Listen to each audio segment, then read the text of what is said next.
We are not financial advisors. This is for entertainment and education purposes only. This video is not financial advice. You can lose money investing.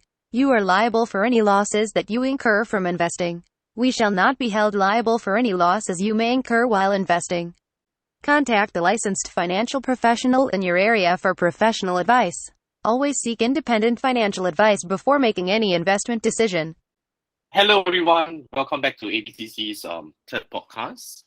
This time around, we have Alan as well, and we will be speaking about NFTs for this topic. And yeah, so before further ado, probably I can start off with exactly what NFTs are. And yeah, NFTs, they are actually non-fungible tokens. A lot of people always ask about NFTs and talk about them as just a picture on the internet that costs a lot of money. And that's what you see actually in the general media. So that is just the surface of what an NFT is, I would say. And actually, NFTs are non-fungible tokens, which means they are extremely unique on their own. They cannot be replaced. And take, for example, if you buy like a cryptocurrency like Bitcoin. So Bitcoin is actually fungible, which means that if you trade one Bitcoin for another, you will get exactly the same thing. But in the NFT sense, you cannot trade one NFT for another NFT because they are not exactly the same thing.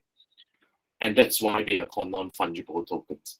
And the beauty about NFT is that it's a new and innovative method that can be used to represent ownership of assets in the virtual world. And things can range like music, to drawings, to collectibles like in-game items, to virtual land parcels, even domain names as well. And this is why NFTs are seen to be more and more applicable to the real life world right now. And yeah, there are actually a couple of forms of why people purchase NFTs and the purpose behind why an NFT actually exists at the start. And yeah, Alan probably can share with us on that.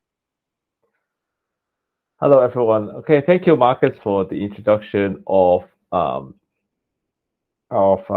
general introduction of NFT. So I think there were a lot of ideas in the blockchain on how NFT actually started. So I think one of the best use case or example for NFT will be a trading of art or art pieces.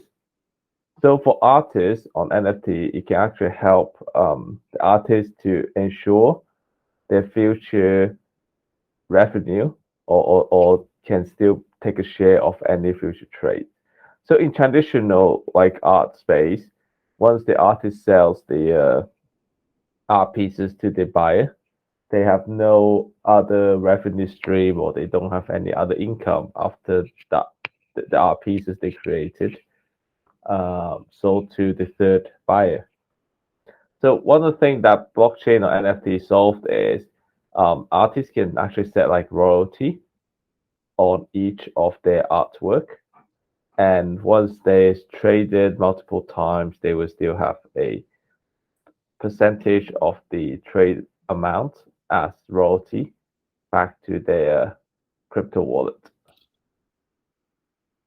Another thing for NFT, I would say is very beneficial for artists, creators, is the audience is worldwide. So in traditional sense, if you're an artist from France or from Singapore, your audience are quite local, like it's very regional. But with NFT, as long as your pieces is on the internet and there's a potential collectors that will purchase your art pieces. Yeah, extremely.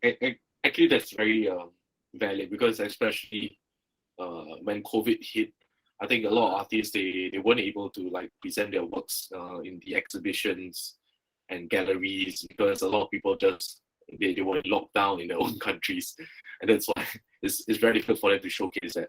And that's why NFT, like you mentioned, really helps because everything can be seen just via a click of the computer. Yeah, also, yeah, exactly. And also one more thing is you can always trace back, is that art piece or is that collectibles, the origins.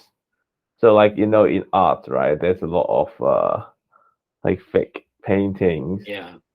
that sometimes can get onto the auction house. But with NFT, you can always trace back on the blockchain record to see is the is the um, is the pieces of collectibles, is it the original one?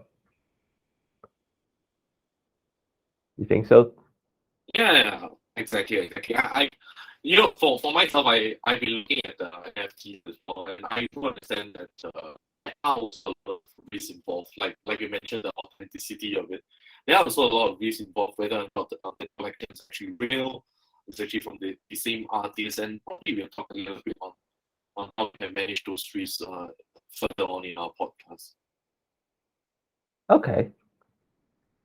Also, I think speaking of that, it's also that in this way, it's also actually also benefit on the collector, right? So it's less risk of getting a fake pieces or something that is that can be traced back in like a history or generations.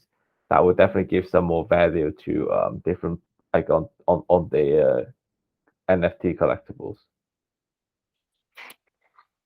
Yeah, I think for collectors wise, And also, I it's think, definitely better. sorry, yeah. So yeah. No, because like I have in the past I've met a couple of collectors. They are actually collecting real life art pieces that goes on auctions, and every single time they do so, they have to go and search for a particular person to make sure that it is authenticated as real, and that's a big chore because they pay extra money to do all these kind of things. But in the NFT world, the collector can feel more at ease, like because like you mentioned, everything can be traced back as well. So it's actually something that everyone can feel that it's gonna be more seamless, I would say, and less troublesome. Yeah, okay. Yeah, I think so. Yeah. Also, like jokingly saying is like when you mentioned earlier, a lot of media saying, "Oh, this is a picture on the internet and tried to sell for millions of dollars," right? But like even in real artwork, a lot of art pieces are never get noticed. So I think even for NFT, the artist or the creators really still has to put in a lot of hard work to ensure their collections is um kept like will like and like they still need to put in a lot of hard work in order to get collectors to put a good financial value on it. Yeah, I've seen actually And like also, sorry, sorry, huh? I've seen like a lot of like real life artists. They have actually ventured into the NFT space, and it is getting more and more interesting because I see like a movement of creators getting into the NFT space and thriving in the NFT space, earning way more than they have did so before, having way more recognition than they have did so before, and that really actually promotes the whole ecosystem of NFTs itself. And I'm really happy to see because we are all in this industry together, and that actually helps to boost the whole crypto ecosystem as well. I totally agree. So it actually helps a lot on the creator side of the business as well.